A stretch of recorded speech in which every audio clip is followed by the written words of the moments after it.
Welcome to SEC Football Live here from the 440 Sports Network, brought to you by ML Rose, our great and amazing local sponsor here in Nashville, Tennessee, with 6 great locations serving alcohol and football to you, the American citizen, at 6 different locations across Nashville. He is Stephen Godfrey. I am Braden Gall. Stephen, sleep deprived, both of us. How are you, sir? Oh, nothing going on in the nation. Just total. It's normal. It is Wednesday. It is Wednesday. I'm just gonna say this off the rip. Definitely made fun of the playoff committee's decision to reveal their first round of rankings on election night. Didn't mind the distraction last night. Didn't mind it at all. Could definitely still make fun of and plan to make fun of the selection logic or lack thereof, or some of the Ward Manual quotes, but not the worst way to spend an hour last night. No, it was not. Okay, so we've got huge big money games in the SEC this weekend. We'll touch on those. Had a bunch of upsets last weekend in college football, which I think I have a theory on who it benefits the most.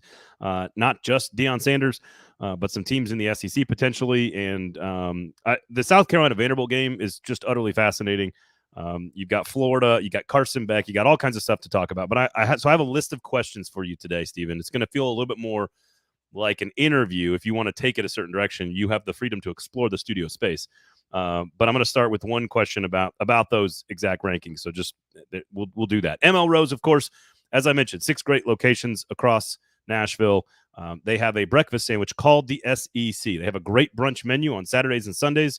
You can go in and get cheap drinks, 2 for $1, which you might need on a Saturday or Sunday morning. Beers, Bloody Marys, mimosas, 2 for $1s.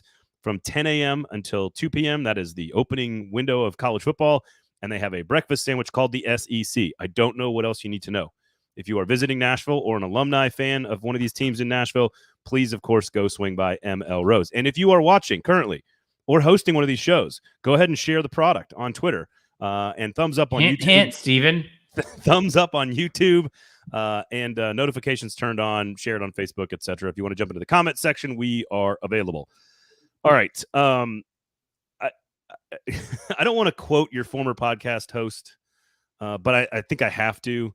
Okay. In the lead of his article, Bill Connolly, of course, good friend of the pod, friend of yours, friend of mine at Athlon as well.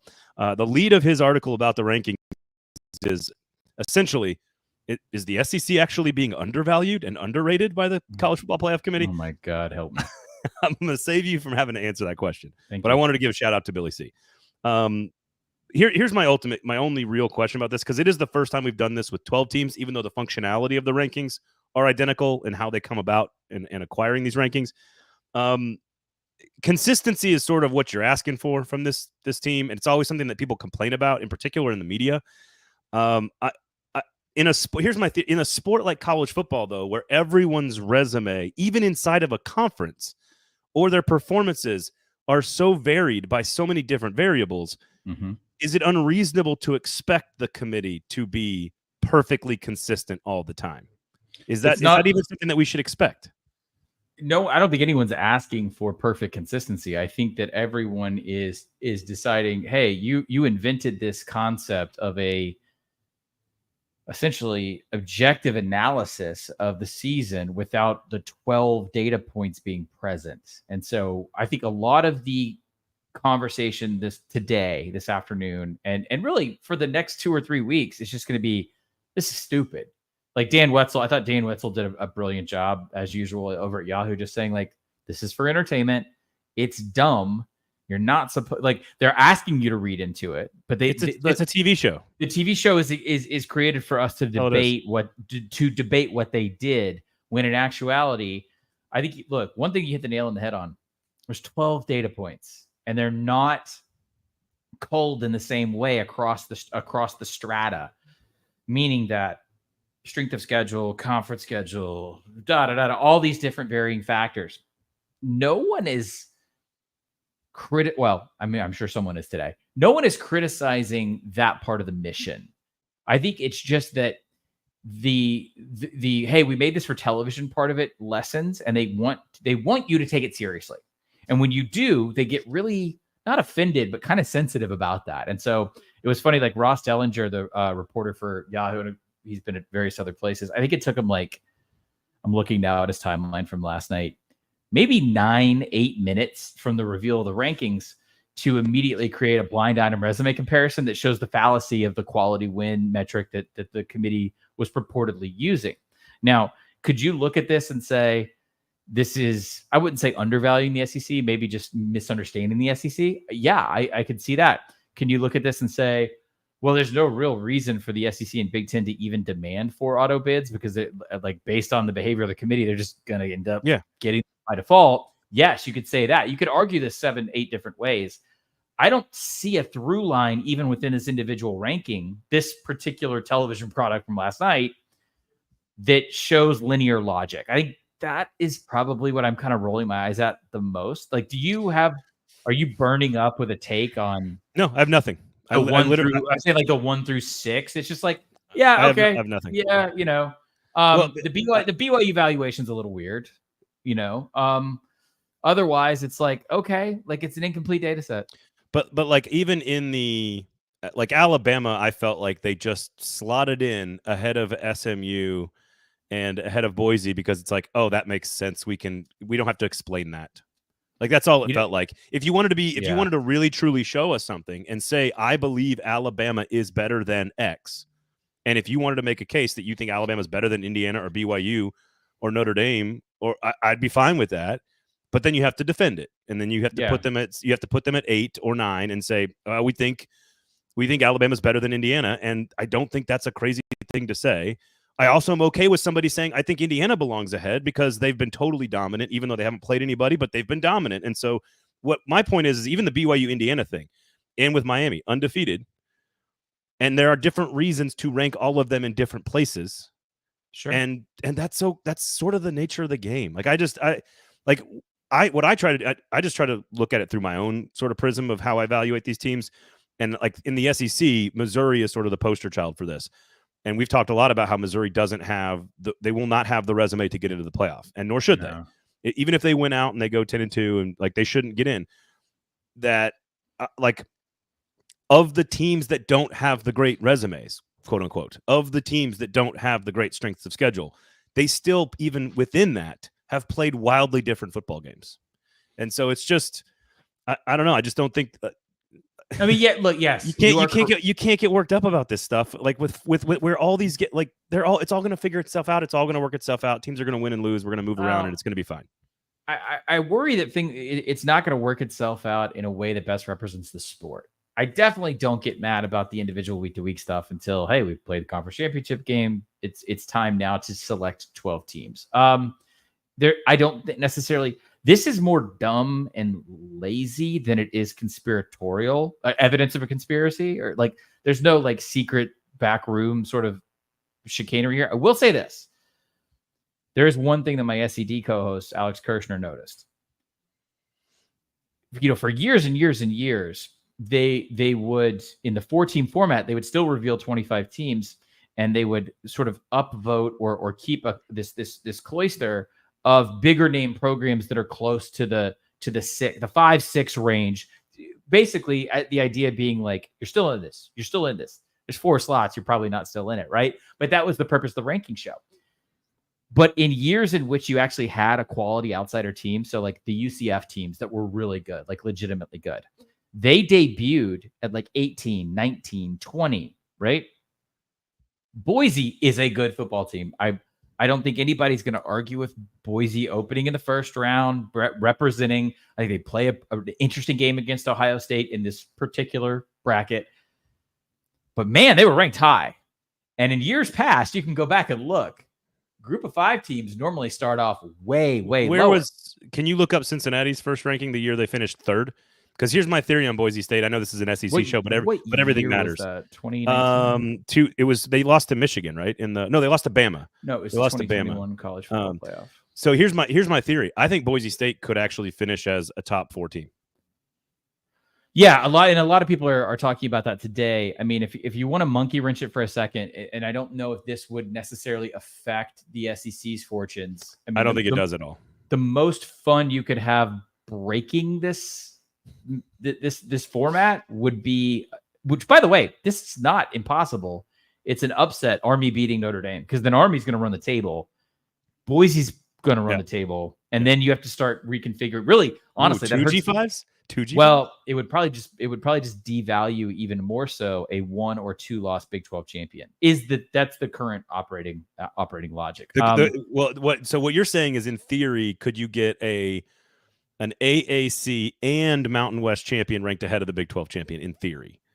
And that would force the Big 12 then to have an at-large bid, which would be fascinating. But now again, we're off the SEC beaten path here.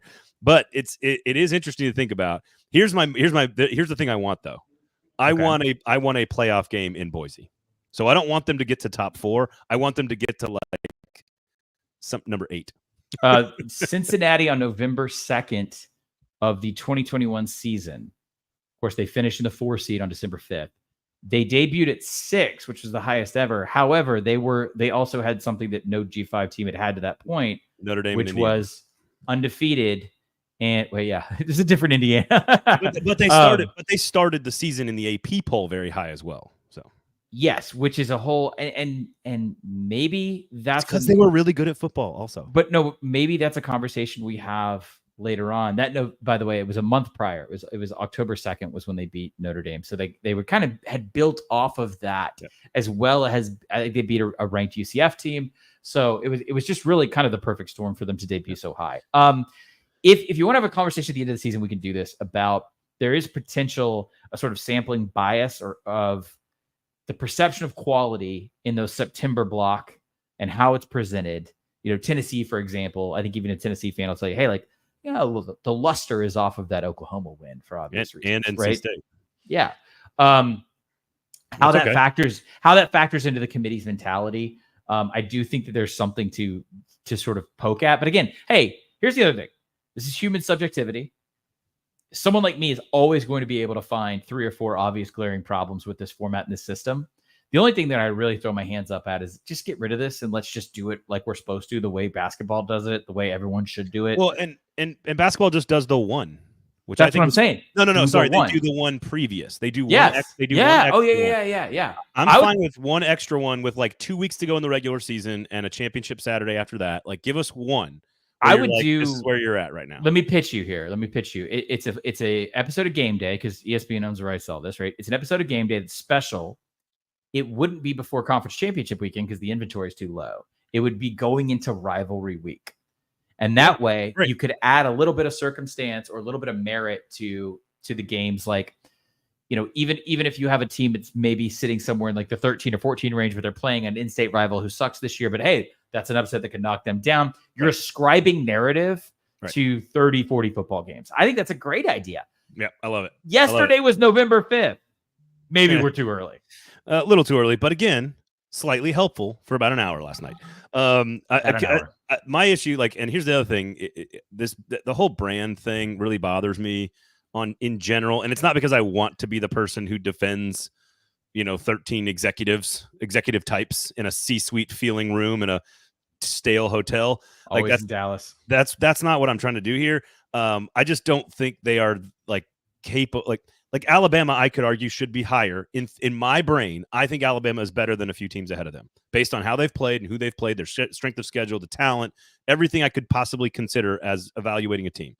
I could also argue that that Texas A&M and LSU could be a couple spots higher, not in the playoff, but a couple spots higher. I don't necessarily agree with LSU being higher. We'll find out this weekend. Yeah. Georgia, I think you could argue Georgia's better than Ohio State, but I also don't have a problem with where they are. So I just don't think you can get worked up. But I don't think that the brand thing is real when Alabama and Georgia, I could argue, are a spot low than they should be. So you can't really tell me they're just putting Alabama and Georgia up so high because of brand. And Tennessee, what kind of brand is Tennessee right now? They haven't been a brand for 20 years. So anyway, okay, I want to move on because I got a bunch of questions for you. Okay. About all kinds of games that happened last weekend and this weekend and some players and et cetera. So I'm going to kind of package them around games that happened last weekend, kind of looking ahead to this weekend. So what's wrong with Carson Beck? Man. I'm not a schematic expert by any stretch. And I don't try to be one of those journalists that I've got a handful of vocabulary in this world. I'm trying to pass it off as expertise.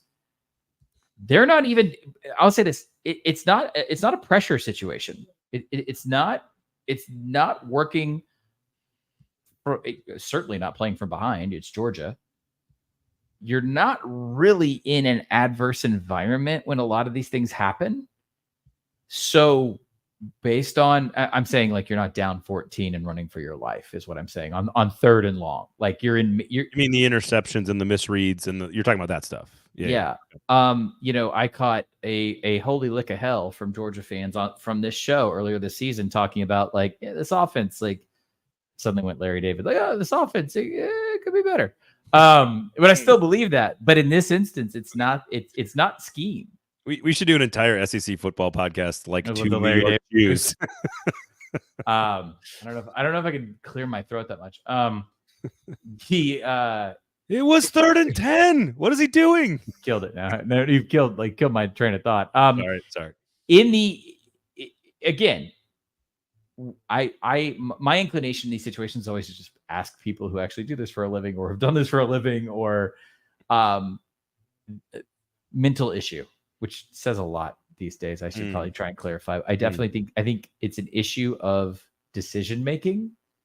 And probably the simplest way to convey this information to the audience, which is that's our job, that I heard that I really trust and believe is it is not simple for him right now in places and moments where it should be. And when I heard that from some coach person, I was like, oh, okay, like that applies to a lot too.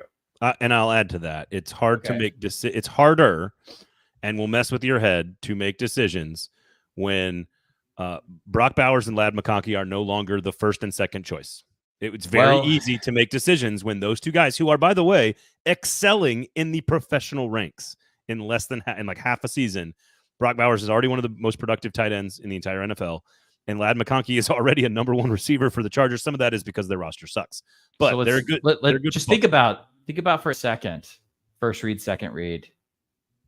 And you would have to probably have some advanced statistician go and check this from last year. How often was he getting to a third read? Not in the regular season last year. Not in the regular season. Okay. Maybe in the SEC championship game. Probably plenty with the loss to Alabama. But so here I'm going to go one step further because I have a theory now on Tennessee. I think they are Georgia this year. I think Tennessee has become Georgia. They have. And it's not all their own doing. I think it's because Nico's not quite there yet. He's coming around. But Tennessee is conservative and careful, and they poke and prod on offense in the first half because they know their defense will never allow the game to get out of hand before the second half. And then they come around. Then they go Dylan Sampson a little bit in the second quarter. They go Dylan Sampson in the third quarter. They do the Georgia thing all the time. And it's not because they are the best football team in the world by choice. Like Georgia kind of does it sometimes by choice. It's because Josh Heupel, I think, in a very mature way, has figured out this is the way he has to win games right now because Iamaleava is not there yet. He's coming around. The offensive line is solid. The receiving core is not exceptionally great. I think Tennessee is Georgia. And so I think it's going to make for a fascinating first half in a couple of weeks in Athens. But my theory on Tennessee is that they have just become Georgia. I'm not going to disagree with that. I think that we entered the year, not us, but we, the sort of amoeba collective media narrative, whatever you want to call it, talking about tempo, quarterback. And then you and I remember we joked week 2 and 3, like, hey, you pay attention to this defensive line. They're kind of good, you know.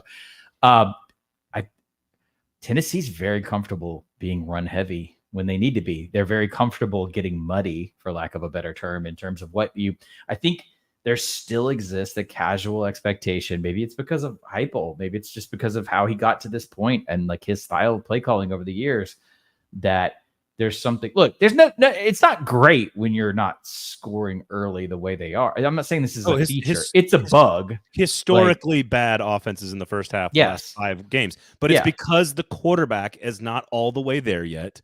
The receivers aren't as good as people expected. But functionally, what I'm saying is functionally, it hasn't really broken them, with the exception of Arkansas.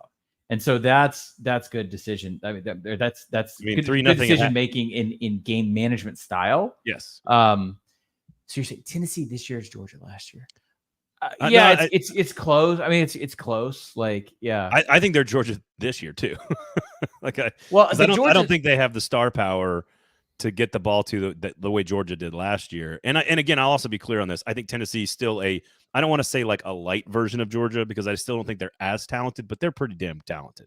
They're pretty low. Definitely. Well, no, I mean, look, we need to acknowledge the margin shrank in the SEC, which inside the SEC, which is great. Right. Yeah. And to that end, I kind of think Georgia this year is Georgia last year. It's just personnel deficiency. And then when you add in, like I saw some stat after the game, like when Beck's throwing interceptions versus when Beck's not, they're still averaging like in both situations, they're still like 31 points a game average, like 30. Like it's not. So this not drastic. So this reductive Georgia offense is actually Carson Beck proof, is what we're saying. I still can't love it. I don't know. Weird sentence. But when you combine it this way, I was reading a quote from Kirby, and he was like, "Look, what is it? 70 something decisions he makes. You're talking about snaps, basically, right? Like in a game, and he made 65 good ones, or 64 good ones, or some weeks it's 62. And I'm not counting just turnovers. Yeah. I'm saying like, hey, that you had an open read you didn't see, or hey, like this read was better, this was open, whatever. Combine that with something that maybe just we have sort of assumed would fix itself, which is like, they lost those 1 and 2 pass receiving options who are killing in the NFL right now. I know everyone thinks that Kirby Smart and Nick Saban grow all pro defense, like front seven guys, but like they did lose pieces on the defensive side too. So in a year in which the margins are tighter for years in a row too. Yes. Not just 1 year. It's really freaking hard to do this, guys. And so I think the margin's just tighter, and Georgia is Georgia from last year. They're just that much portion, not weaker, but just not as explosive. Yeah. Andrew says the Georgia offensive line isn't as good. They lost 2 tackles to the league over the last 2 years. Yeah, it just it just builds on itself. Yeah. And eventually you have I mean, I think it's good for the sport that the SEC is as balanced as it is. And I do think that they are undervalued by the rankings because I do think the top 7 or 8 teams are very, very even. Like, I don't think that the 6th or 7th place team in the SEC is that different. Did you say 7? I don't have the exact number in front of me, but if I actually did the math on it, it would be this application right now. So I would agree with you as I walk through. All right, if Texas A&M is 7th, I don't think there's that big of a gap between A&M. Oh, you meant the SEC. I thought you meant the playoff ranking. Because it was I don't think there's a huge gap between 2 in the playoffs and 25 in the playoff rankings. I don't think there's a huge gap. Don't talk about the troops. No, not that. I was saying, I think there's still an upper class like there always has been. When now you're talking about combining the big 2 with the other 2. Like, it's funny, you said 7, so I jumped to the playoff rankings, not thinking what you're saying. Like, yeah, any permutation of Oregon, Ohio State, Georgia, Texas, Tennessee. This is out of order. I'm sorry. And then Miami, like, honestly, Penn State's kind of the imposter in my opinion. Yeah, they feel like if Vegas is putting any permutation of those games together in a bracket, I think the spreads are a lot tighter than they would be in any other year. Yes. And here's the other thing. Here's the other thing I've come around on. I think all of these teams, SEC or otherwise, all of these teams can win a game in the playoff. I have yet to figure out which one can win 4. I don't know. I think Georgia's the best, I guess, in the SEC. But I don't see a team in this conference or in any other conference. I'm not even sure I believe it with Oregon that can win 4 games. Now somebody's going to. Somebody has to. Or 3. But like 3 to. But if you include the conference championship game, you're gonna have to win 4 to 5 elite level games in a row to win a national title. And I don't. Every one of these teams, as we've talked about, is very flawed. So let's keep. We can keep moving. Do you think that we are? So like Ward Manuel was all over this last night, and people keep trying to push this, and I don't disagree with it, but I also am hesitant to just be like, it's a whole new sport now. It's definitely a changing sport. I'm making an entire podcast series about it. But do you think our implicit bias is hurting certain teams? Because back in the old days, BCS or 4-team format, if you had a noticeable flaw throughout the regular season, but you were undefeated, that noticeable flaw almost always caught you. So let me give you an example. Miami with the deficits, or like the Cam Ward quarter or 2, where it's like, we're brain farting. We need a miracle reverse call to beat Virginia Tech. Back in the old days, we would have said like, oh, well, that's going to catch up with them. That's going to catch up with them. But in this format, they could make it to the bracket and not have it catch up with them necessarily. So maybe let's go to Ole Miss. Let's go to Ole Miss and make it about the game this weekend. Because my question about Ole Miss to you is going to be like, why will this game be different than the other Ole Miss games? and we know the investment, we know the $10 million, we know the defensive front, we know all the like why it's happening, the strategy, the proof of concept, etc. Yeah. But what is their noticeable flaw? They do not do well protecting Jackson Dart under pressure. Georgia is going to try to exploit that. Kentucky was able to exploit that. And if that's the problem, that will get exploited this weekend. Georgia will win the game on the road. It's a 2.5-point spread. Vegas clearly is telling us that Vegas believes that this game will be different than all the other Ole Miss games in this situation, because they have been blowouts every time with Lane Kiffin. If it is an Ole Miss win, hell, if it's even in that margin that Vegas thinks, I think that will be due to, other than maybe some insane Beck turnover thing, hand of God, weird moment. I think it will be because Kiffin was. Is that an Argentinian soccer reference in a Georgia Ole Miss football game? I like it. Kiffin will have been creative in a way that we haven't seen to this point, because you cannot have the ornate, beautiful, game-busting pass trees where there's a 60-yard option if you are on the run for your life. You also can't against Georgia, and maybe just Georgia, maybe older, maybe saving Alabama. You also can't do that cute little thing where it's like, oh, they're very aggressive. Their front four can break through. They can provide pressure. Okay, great. We're going to screen you out. Georgia's especially athletic at snuffing out screens and making you look really stupid for running them. Like Mark Stoops has this skill. Kentucky never had the bodies to do it quite like that, right? Georgia can. So what I guess what I'm saying is there's something else on the chessboard that Lane is going to have to utilize to keep the game that close, in my opinion. I also think that on the other side, they have to get home, and they don't do it. I do think you have to give Beck a problem. And in addition to what we've seen him struggle with, you do have to make him go through the decision-making process, now that we know he's not comfortable, faster. And they don't provide enough pressure, certainly relative to a $10 million budget. I mean, they don't. You and I have disagreed on this. I think they have failed in two critical spots on the season, but they are, on the whole, extremely good in the front seven. And so I do think it's a great, we're a Kentucky game away from not having this conversation. Right. We're Kentucky play away from not having this conversation. Which front gets home faster? And when Ole Miss did not, right. And when Ole Miss did not against Garrett Nussmeier and did not in the fourth quarter against Kentucky, it cost them. But I don't think that's the problem you worry about. I think it's the other side of the ball. It's protecting Jackson Dart. And you're right. It's going to have to be some, geometric, it's going to be really creative. Magician stuff. So ultimately, I think you've answered the question, which is why will this game, or I guess why could this game be different? You're not saying that it will. Oh no, if this is a 52-14 sequel to last year's game, for instance, I think that was the exact score or close to it. Something like that. I would not be.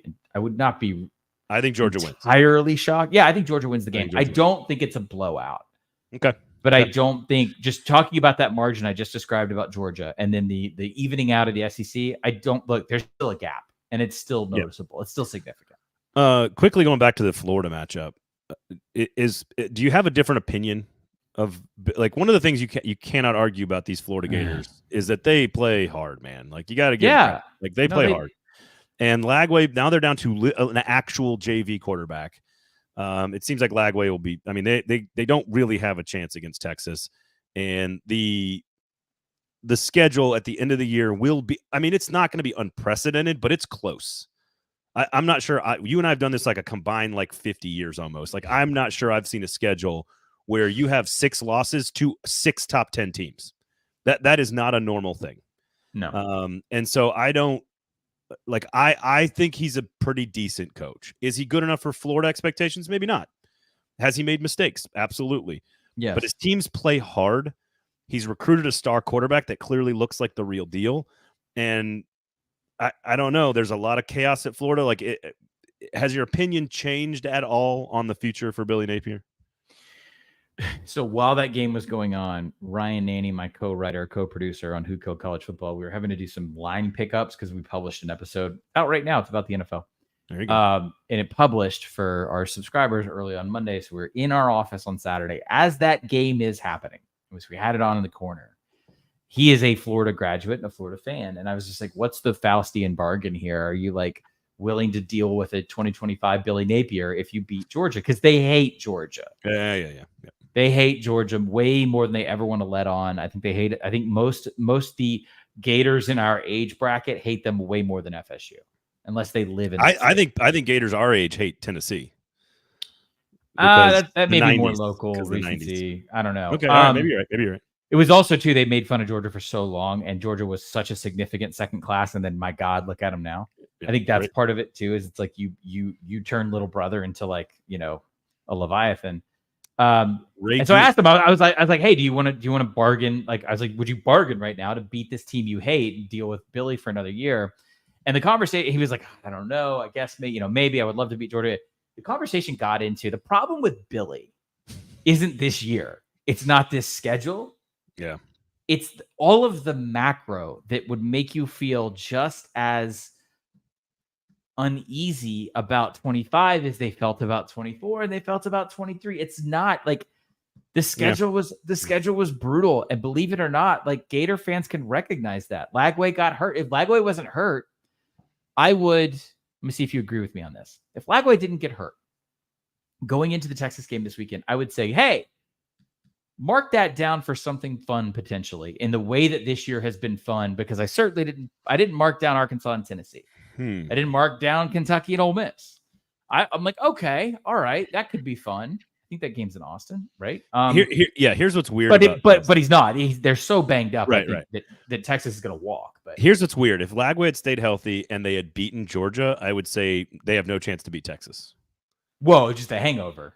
Just in general, Texas is more alert. They're more awake. They're paying more attention. Sure. They're more prepared. Oh my God, they beat Georgia. Look how good they must be. Et cetera, et cetera. Sure. But now they didn't, and he's hurt. And I could see that they're humbled now. Yeah, I could see it's a 21-point spread without Lagway, and so if he's in there and they play well, but they lose to Georgia, right?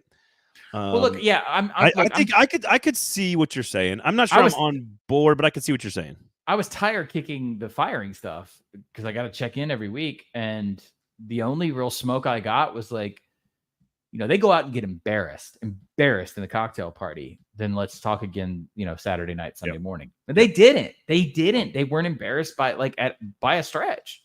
A large one. Okay, let's get to Alabama and LSU, two teams that still wish they had Nick Saban on the sidelines. I would like to know. Let me read the exact quote here. This is how I want to start this conversation. Let me read the exact quote. I've got it right here. Hang on, I got it ready. Here we go. The exact quote is: "It wasn't the RPOs as much as it was the quarterback run game. It's the $1 million question, and I would say that we need to spend more time. And each and every week, it's got to be part of it, because right now I would run the quarterback against us." Brian Kelly, circa 2 weeks ago, at LSU, following Marcel Reed, jumping into the game and running all over LSU's defense.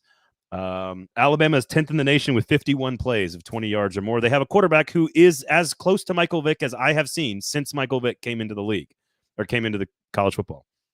Except bigger and stronger, maybe faster. Right.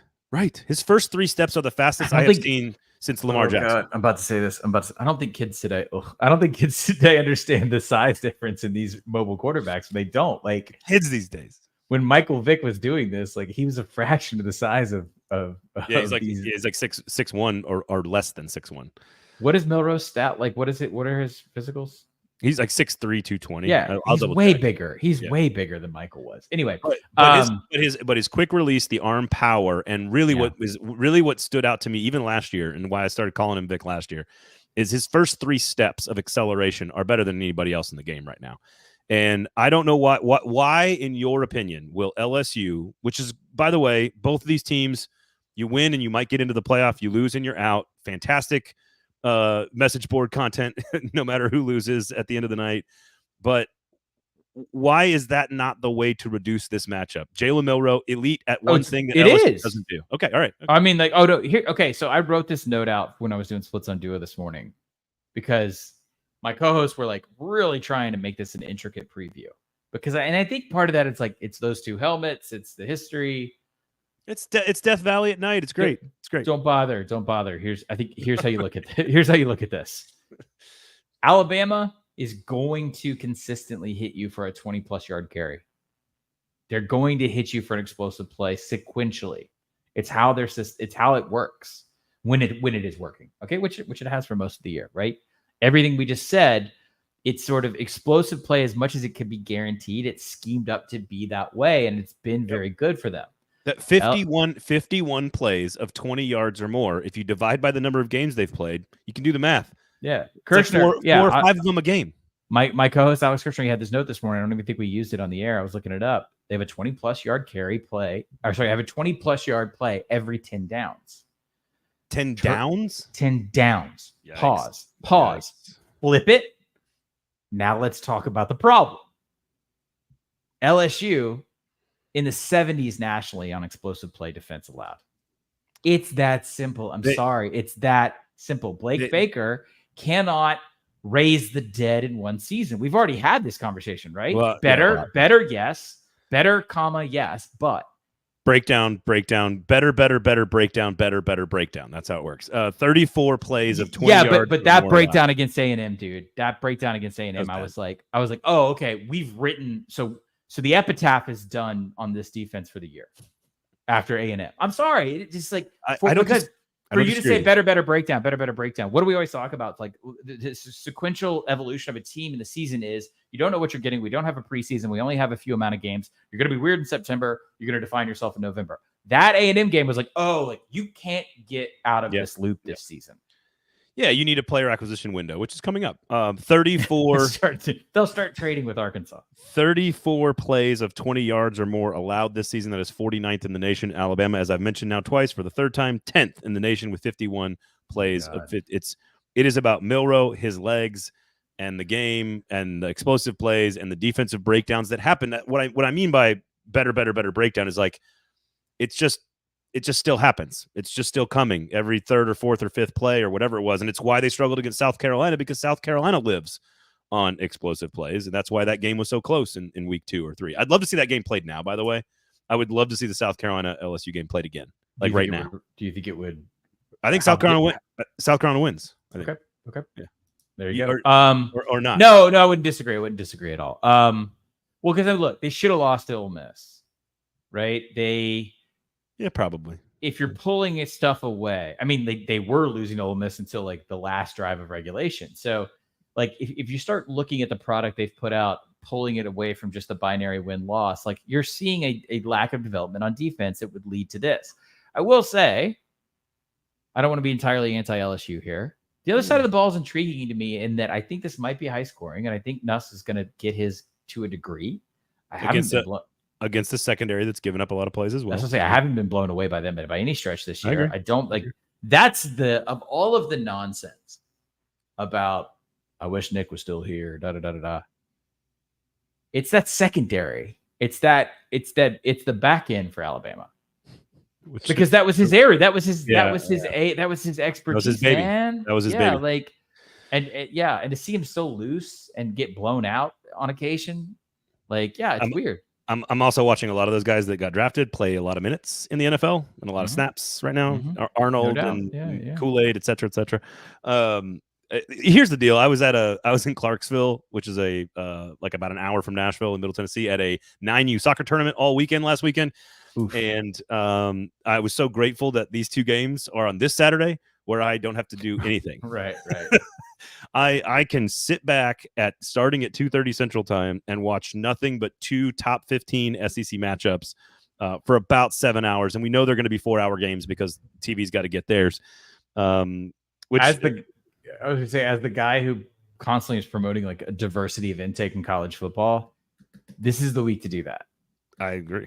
Like, it's just not that deep around the Florida Texas game is the one I'm skipping because we got there's Basement. Shout out to Basement East here in East Nashville. We've got a Taylor Swift Kids Rock show. Oh, I've heard about that. I've heard several parents talking about this. Yes. Oh, we took the girls last year. They loved it. Went bananas. Is this in the evening block? No, it's like 11:30. It's like 11:30 a.m. Oh, so you're gonna miss Big Noon. Shucks, I'll miss Florida, Texas. It's what is the Big Ten? Is there? Oh yeah, it's bad. And they sell beer. And they sell beer at 11:30. talking me into it. Go to ML Rose, get started at ML Rose at 10 a.m. and then slide on over to Basement East, where the kids are gonna have a great time for like $16 and feel like they're at a club show in Nashville, which is very cool. They get to listen to all Taylor Swift music, and then the parents hang in the back and just watch our kids have a great time, which is wonderful. And then as soon as it's over, slide on into 2:30 kickoff in Knoxford, Mississippi. Oh God. Okay, I'm not even gonna do this week. I just realized Big Noon Saturday is Purdue, Ohio State. By all means, just stay south of the Mason-Dixon. I'm not even gonna try. Yeah. You can't sell that to me, big guy. Good God. Yeah, that's gonna be a mercy killing. Talk about brand bias, putting Ohio State on that window. All right. So here's the question: South Carolina over Texas A&M. What do we learn about both teams? Chunky plays. We live on chunky plays in Columbia, which is a fun thing to say. It's not inaccurate, but and mustard-based barbecue. But it's not. Yeah, geez, it's not a means of survival in this league or any other top league. So I still think they're inconsistent. Okay, but they're effective and dangerous. All right, so let me ask you this then, because I find the South Carolina Vandy conversation to be fascinating for two. I think Vanderbilt began to your point about what we talk about, how you kind of you're a little quirky, you're a little wonky, things are a little out of whack in September and October, and then you kind of learn who you are, and then you become the thing that you are in November. I think Vanderbilt came out of the box the way they are. I think Vanderbilt was in game one against Virginia Tech the same team that they are today. I think they're a solid defensive football team that makes you go the length of the field. They're physical on the line of scrimmage. Diego Pavia has been the same exact player for 3 years. They run the football with him. They do all the same stuff. Like, they have not been different really from week one to today, which is not an insult. It's a compliment. They were just good right away, better than any of us expected. I think with the amount of inexperience that South Carolina has at quarterback and the injuries early on and the youth along the defensive line, which are becoming their strengths, right? Big pass plays, big running plays, and a great pass rush. Right. I think South Carolina has a chance to be something very intriguing by the end of the year. That's why this game is so interesting to me, because I think Clark Lee is going to make them work for it. For those in the SEC that don't know this, the way Iowa State will always make you work for it, like 12 or 13 play drives or whatever. I think Vanderbilt is a very interesting schematic team from a what do they want you to do? And South Carolina is not really equipped to be okay with the mundane. Like, they're not okay with like the. Does that make sense? Like, be okay. No, I mean, I'll take your word for it. Yeah, like, I think it's an interpretation. If you're leading me to, could Vanderbilt win this game? Absolutely. I just think South Carolina is inconsistent. That's just probably a shorter way of saying what you. So it has nothing to do with the style. Is it just youth? Is that what you're? Because they are very young at key spots, South Carolina. Yes, I mean, I think that. And by the way, that's not like an indictment of Shane Beamer or anything like that. That's college football. Look, man, I just got to shout it out. Like, Vanderbilt's running the triple. Like, they are. They're basically running at least in the actual run game. And I mean, like, I know when they have to, they can throw downfield to a degree. It's not like it's an actual proper Service Academy triple. But that's what they're doing, and they're doing it really, really well. It works really nicely. Their OC Tim Beck it makes the most sense. I was looking up his bio because I was trying to figure out like what was the origin of this. He's a linebackers coach for a long, long time, and he went to work for different Tim Beck, I should say. He went to work for Jerry Kill, and he switched sides of the ball in Division II at Pittsburgh State and set the NCAA, all of the NCAA, not Division II, all of the NCAA rushing record for years at Pittsburgh State. That was like their core, that they're doing the same New Mexico State stuff. And this, dude, I don't know if you're going to remember this. This is essentially the referendum on Gus Malzahn 10 years ago, when Gus Malzahn came into the league. And by the way, kind of on Heupel too. There were these signature schematic, like play calling base that would have a ton of success and really unique and dynamic, and the average fan could tell it was different. And then when you got to the SEC, it was like, that ain't gonna work here.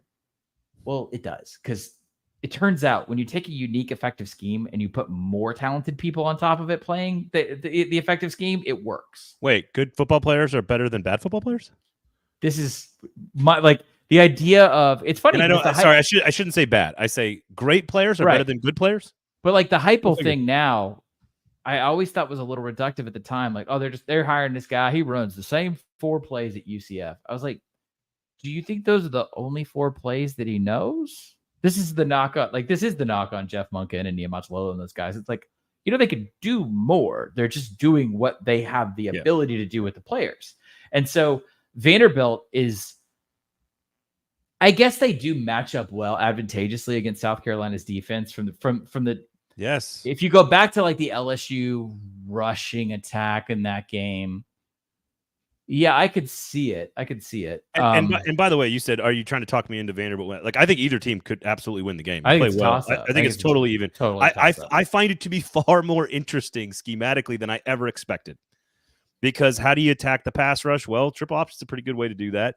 How do you defend a team that loves to live on big chunk plays, both on the ground and through the air? You sort of play the way Vanderbilt's playing, which is keep everything in front of you, make you go the length of the field, consistent, dependable, in the right place at the right time at all times. And frankly, the way one of the only things that Clark Lee's teams have done well every time he's like all his career there, all 4 years, is they finish plays on defense. Like tackle well. They fly to the football and they finish like the play. Stuff. Yeah, they finish the play when you are on the ground every time, and that's the way they were even when they were 2-10. They were doing that. I'm fairly sure I saw this stat of passing yak was like way down compared to basically like at contact they're probably going to get you is basically what that means. And I did steal this from Brian Callahan, who's the new head football coach for the Titans, as I cover the Titans as well, which is you have to be satisfied with the mundane. When you're a quarterback, they got to win last week. What you need from a young quarterback, and this applies to Lenore Sellers, what you have to do to sort of one of the things among many to develop a young quarterback is teach them to be excited with the boring. You have to be excited with the boring. And what Shane Beamer's job is with this offense to make them better, in my opinion, in this kind of game, is to Lenora Sellers on the road in particular against a defense that's going to make you be patient, is to be patient and to be satisfied with the boring. I feel like that plays into how Vandy manages the game, especially being run heavy. Maybe because South Carolina doesn't win unless like fireworks go off. Okay, it's tricky. It is. There's not a whole lot to say about Tennessee and Mississippi State, but I'm curious about A&M. Is A&M last week? I think we kind of that was the amount of big explosive plays against the Mike Elko defense was a little startling. They still have Texas, of course, at the end of the year. I didn't expect them to slip up and be play that poorly, but we talked about it last week that Vegas absolutely said that this is a tough spot for them. I was a little startled though with the amount of like how it got out of hand in the second half. So I don't know if that tells us anything about where A&M is or who they are or who they're going to be, or, I don't know. I don't think it's as glaring as the Texas, Alabama, Georgia game was, where it was very obvious from the outset, like, oh, they're doing things here Georgia hasn't seen yet. That might be the case for Elko and Jay Bateman, the defensive coordinator. That might be the case there. This is again where I lean towards like I haven't heard this from a coach yet, so I'm not trying to pass it off as a known. But my strong informed assumption is that one, I think fatigue set in a little bit. This is still a young team in terms of mentality and culture. I've been reading up and talking to a lot of people about Elko, and it's like, look, he overperforms his first year. He did this at Duke as well. But at the same time, like you're probably going to get found out for your deficiencies sooner rather than later in your first year in this league. There are still some unsettled things on offense. Look, they over-indexed early, and we fell in love with them for it. And I still have, by the way, I still like them. Yeah, they're great. 9-3 for A&M would be a fantastic season. Dude, absolutely. Yeah, I think the loss is probably going to make a little bit more sense than we realized at the end of the season. I agree with that. But as far as the volume of chunk plays, I think that based on the experiences I've had with talking to other coaches about this, it's just it's a youthful mindset, especially in your secondary of the catastrophic, sort of like it's impossible to stop the avalanche, right? And so it's psychological, I think, more than schematic for a young defense. So I'm giving them a lot of benefits of the doubt here because I have kind of kissed their ass a lot this season, but I fully expect them to come back. I don't think they're going to beat Texas, but I think that's a hell of a season, what I just described. I agree. A hell of a season. And they're going to be beast next year. I think we talked about it. Like they're just not fully baked as a cultural cake yet. No. They're just not fully baked. It takes time. And you would be suspicious if they were. I mean, honestly, or just blame Jimbo. Elko's transparency about all this is like kind of what makes him so refreshing. It's like you would be suspicious if he was like, "Yep, we're just flipping a switch over here." So I do a radio hit in College Station every week. For like 10 years, I've done this like every fall. Okay. On like the actual like the official flagship ESPN broadcast station with a bunch of those guys down there every year for like 9 years. I've been doing this, and I could not help but be like, well, it's pretty obvious to me as an outsider that he was referring to Jimbo Fisher in the comments after the game. He was also just telling the truth about his program, which I admire and think is totally fine for him to talk about after the game. This was after the LSU game when he kind of went crazy. I was told by the broadcaster who is on the flagship station of the team, he's like, no. Mike Elko in his press conference said it was Brian Kelly. And I was like, come on, dude. He might be the fourth. He might be the fourth or fifth guy on the list, but no. I want that. I don't even want the Jimbo part. I want that. I want that because we did almost like the rivalry. We almost did a whole show on this. Like, it's so much spicier than people realize. I love it. LSU needs a rival. They need one that they'll all commit to. I don't know if they'll all commit to A&M or not, but also like those two personalities specifically. I think BK doesn't get as much run for being like a gaudy, flashy kind of guy in these football circles, but he comes off as country club as hell, and it drives other coaches insane. He's look, very silver spoon. You cannot coach at Notre Dame and not be holier than thou. It's not even Notre Dame, dude, because Marcus Freeman has the opposite effect with a lot of his peers. It's the Martha's Vineyard vibe. It's I could be in the NFL right now. I know. Like, it's the I'm saying that combined with being the winningest coach in Notre Dame history. I'm sorry. Can you name with no national titles? Can you name me a coach at a major fan base, top 30, whatever you want to say, who's harder to like? If you're a fan of that school. Like, if you're a diehard Tiger listening to this and you're like, I love Brian Kelly, and I'm like, do you? Penn State. You know what? Well played. I'll take that. Full stop. Is it a tie? Full stop. Is it a tie? Oh man. Yeah. No, that's a good one. That's a really good one. Just saying, half the fan base would not be upset if he took the USC job.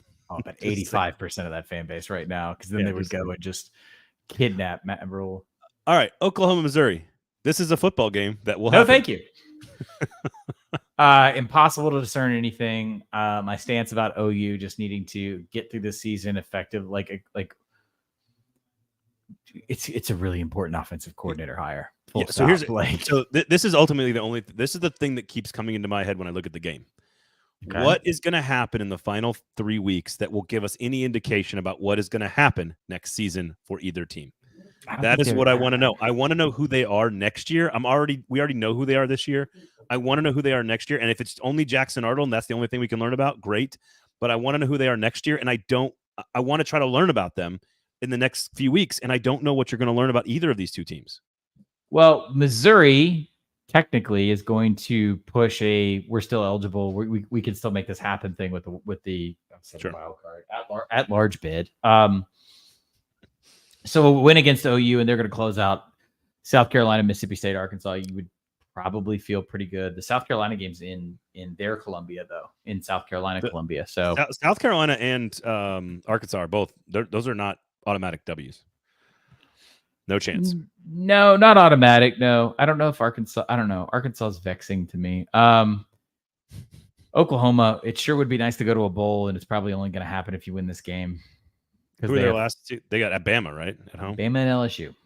Oh my God! Talk about Florida schedule. Yikes! I forgot about how bad Oklahoma's finish was. We're gonna say some version of this every year about one team that's just in a bad way. You're like, oh God, they caught all those X, Y, and Z's. Let me to wrap up here. Let me ask you, Captain Pessimism and Cynic. Are you enjoying the imbalance of the conference races? I am enjoying it. I know that Indiana and Oregon are both undefeated, and we'll see about Indiana against Ohio State in a couple of weeks. The imbalance of the schedules and no divisions. Oh no. Creates chaos at the top of each conference, and we've talked about it all the time with the SEC, with Ole Miss and Missouri and Tennessee not playing each other, A&M and Tennessee not playing each other, LSU and Tennessee not playing each other. Like, there's a whole lot of teams that aren't playing each other, and no, I think it sucks. Are you enjoying it? I am enjoying the fact that, and this is why I don't love how we've gotten there, but I am enjoying the fact that I have no effing clue who's going to play in conference championship games. I like that. Tennessee and Texas. They're going to beat Georgia? I think so, yeah. I think That's everything. Spicy. Why we bury that? I'm jumping at because I'm jumping ahead a week. I think every single thing we just said about Ole Miss, Georgia. I think I left with this visual of like the margin's still here, right? By the way, Andrew in chat did point out Georgia ran for like 300 plus last year. That's a note. Tennessee is Ole Miss with a better offensive line is like here, and so I would give them the advantage, especially with the way that Beck has struggled. No, I would not. I don't want to run into let's settle this in the courts. And I think the lack of a division structure and the size of these conferences is inevitably going to create too messy a scenario. And I don't want that. I want something that's more manageable and logical. What? Okay. But if who would be, I think maybe an undefeated Ole Miss. They're not really Indiana. They're the SEC's version of Indiana. Maybe it's somebody else. Maybe it would be South Carolina, Vanderbilt. I don't know who it would be. I mean, Ole Miss works for this. Yeah, but they were preseason top 10, so that's maybe where. Oh yeah. Okay. What I mean is like, because of the imbalanced schedules, we could get new shit. And like an A&M Tennessee, which is not going to happen. I'm just saying an A&M Tennessee conference championship game is new and interesting to me. Indiana, Oregon, I'm not, Oregon being in the Big Ten notwithstanding. Weird. It would be weird and new, and I like new in college football. I've seen almost all the other old stuff my whole entire life, and I am interested. New is good. Unresolved is not. I don't. But that's where the playoff then allows that stuff to get resolved. No, but like how many teams? There's 65 teams in the freaking Big 12 right now, and like you're gonna have my Big 12 argument took a blow last week. Yeah, no shit. Kansas State losing to Houston, and then Iowa State losing to Tech. But the idea of leaving two of those teams out completely, I don't love that.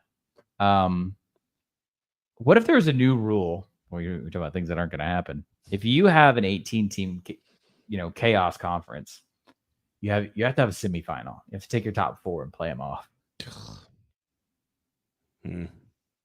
The SEC would love it. They make money out. They make money. They would. I don't know if they'd love it. I sell that in a heartbeat. The conference championship. We just play all SEC football games in the Falcon Stadium. All of them are there now. I'm very much in favor of on that. The conference championship game. That's a scientific term. The conference championship games now have so much value because I do think they have been overvalued in terms of making a top 4 seed. I don't think we could do the basketball tournament thing again here. And I'm fine with the at-large bid getting you in, and that does add tons of intrigue to the championship game, which I think is great. Remember, but I don't think you should be seeded top 4 automatically because you happen to win a regional tournament. I think that's stupid. But remember, auto bids are coming though. True. What I mean is like, I know you immediately jump to like lawsuits and court cases and like future rule changes. Like, aren't you just interested in what's going to happen? Aren't you just like, normally at this time in the SEC, we know exactly what's going to happen. We know who the two best teams are. They're going to play in the SEC championship game. And in the past, sure, the winner got into the tournament, the 4 team, and the loser didn't sometimes. But like, we kind of just know what's going to happen. We don't know what's going to happen. We don't know. I enjoy that part. Yes, it's making a larger portion of the inventory more relevant. So I'm okay with that. I just think in other leagues, and it may end up being the SEC one year. It's not this year, but right now in the SEC, it's fine. But in other leagues, it's not great. Like, the idea of some of these teams I don't know. It just makes sense to have the good teams in your league bang into each other a little bit before a conference championship. And we've seen a lot of schools miss each other.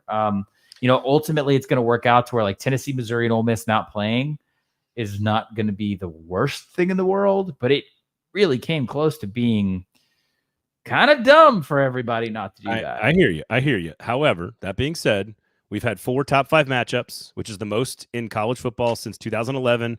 And if we have one more, which is very possible, we will have the most top 5 matchups in a regular season since 1996.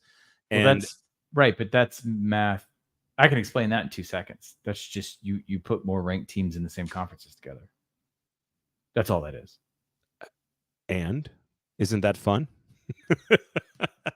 I'm enjoying the season. It is not without side effects. Look, I am seeking for joy and happiness, Stephen. I am seeking it. I am going to find it on Saturday, the rest of the fall. That's where I'm going to find it, because Tuesdays, the rankings, it's not fun. No. All right. SplitZoneDuo.com. What else you got going on? Who Killed College Football, WKCFB.com. Column in the Washington Post this week is about Ole Miss's NIL budget, stuff we've already discussed here. Yeah. Yeah, I always tell people those Washington Post columns are like, it's 101. It's like introducing college football to smart people who are actually dumb, whereas like we already know all this stuff. Does Jeff Bezos read it? If he does, I would like to have a word. Yeah, no kidding. All right, man. Good to see you. Good to talk to you. Have a great weekend, everybody. Enjoy some football. We'll talk to you guys next week at 38 Godfrey for him, at Braden Gall for me. Rate, review, and subscribe. If you do not give us 5 stars, you are a hater. ML Rose, if you are in Nashville and want a great place to grab a great burger, a good craft beer, and watch some football and get 2-for-1 beers, ML Rose is your spot on Saturdays and Sundays. And, of course, check all of Steven's work out everywhere across the internet and all the 440 Sports stuff as well. YouTube page, thumbs up, notifications on. Have a great weekend, everybody. For Steven, I'm Braden. Thanks for listening.